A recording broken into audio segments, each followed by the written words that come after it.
Shalom saudara-saudara yang terkasih, salam jumpa dalam Inspirasi Sabda Allah hari ini, Sabtu 30 Oktober dalam pekan biasa yang ke-30. Semoga Anda dan keluarga sehat adanya, dan mereka yang sakit kita berdoa semoga segera dipulihkan. Mari kita mengawali dengan berdoa.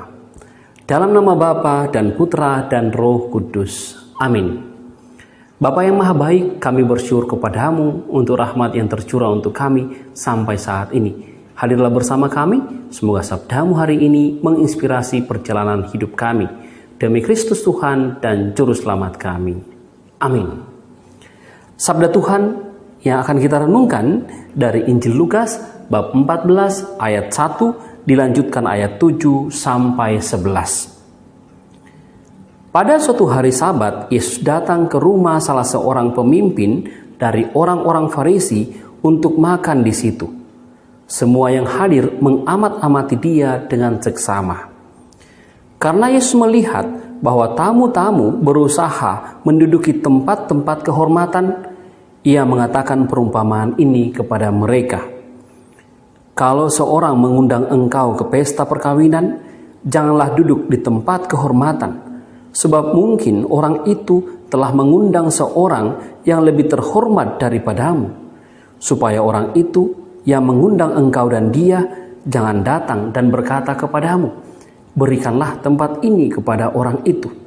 Lalu engkau dengan malu harus pergi duduk di tempat yang paling rendah. Tetapi apabila engkau diundang, pergilah duduk di tempat yang paling rendah. Mungkin tuan rumah akan datang dan berkata kepadamu, sahabat, silakan duduk di depan. Dan dengan demikian, engkau akan menerima hormat di depan mata semua tamu yang lain. Sebab barang siapa meninggikan diri, ia akan direndahkan. Dan barang siapa merendahkan diri, ia akan ditinggikan. Demikianlah sabda Tuhan. Saudara-saudara yang terkasih, salah satu kebutuhan manusia yakni ingin dihormati. Semua kita ingin dihormati.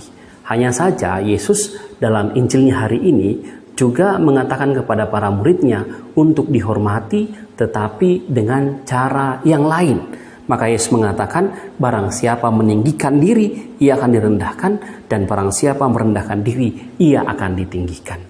Dihormati tapi dengan cara terhormat. Yesus melihat bahwa banyak para undangan yang datang, seorang pemimpin Yahudi yang mengundang banyak tamu. Undangan ini datang dan menduduki tempat-tempat terhormat.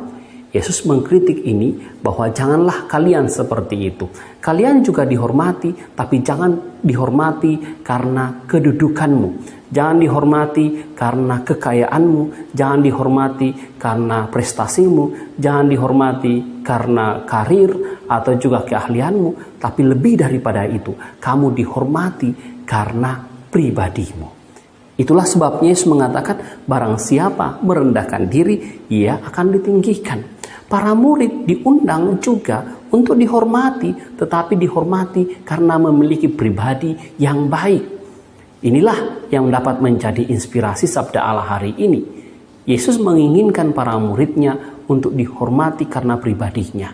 Maka ketika orang dihormati karena pribadinya, bahkan di tempat terendah pun, bukan di tempat terhormat dalam suatu pesta, dalam suatu undangan, dia akan tetap dihormati. Yesus membalikkan bahwa para murid dihormati bukan karena kedudukan yang terhormat, tetapi karena pribadi yang mereka miliki. Dan inilah juga yang dapat menjadi bagian yang kita renungkan, bagaimana saya dan Anda senantiasa memiliki pribadi yang baik, yang patut dihormati. Maka tugas kita sebagai murid Kristus adalah bagaimana menciptakan, membentuk pribadi kita yang baik. Kerendahan hati salah satu contohnya. Tapi lebih daripada itu masih banyak contoh-contoh yang lain. Dengan perbuatan yang baik, perilaku yang baik, tutur kata yang sopan dan terkontrol.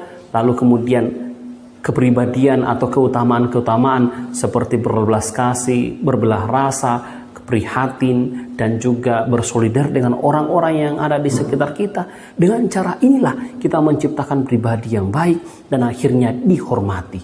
Orang dihormati bukan karena kedudukannya, tapi karena pribadinya. Yesus menginginkan para muridnya supaya mereka mengambil bagian dalam pewartaan kerajaan Allah dengan dihormati, tetapi dari pribadinya. Barang siapa merendahkan diri, ia akan ditinggikan. Barang siapa memiliki pribadi yang baik, ia akan dihormati. Inilah yang mungkin menjadi inspirasi sabda Allah hari ini. Tuhan Yesus memberkati kita semua. Amin. Mari kita tutup dengan doa.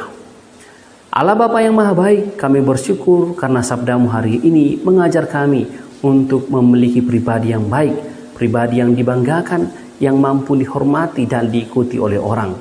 Mampukanlah kami ya Tuhan, sehingga seturut dengan ajaran-Mu, kami mampu menciptakan pribadi-pribadi yang dihormati karena kebaikan perilaku hidup kami yang baik. Demi Kristus Tuhan dan Juru Selamat kami. Amin. Tuhan bersamamu dan bersama roh. Semoga saudara sekalian diberkati oleh Allah yang Maha Kuasa, Bapa, Putra, dan Roh Kudus. Amin. Terima kasih saudara-saudariku yang telah mendengarkan sabda Allah dan renungan hari ini. Saya, Pastor Marcelo Rotandung, mengucapkan berlimpah terima kasih kepada Pastor Anton Mikael. Semoga Pastor senantiasa diberkati Tuhan dalam setiap aktivitas dan pelayanannya. Amin.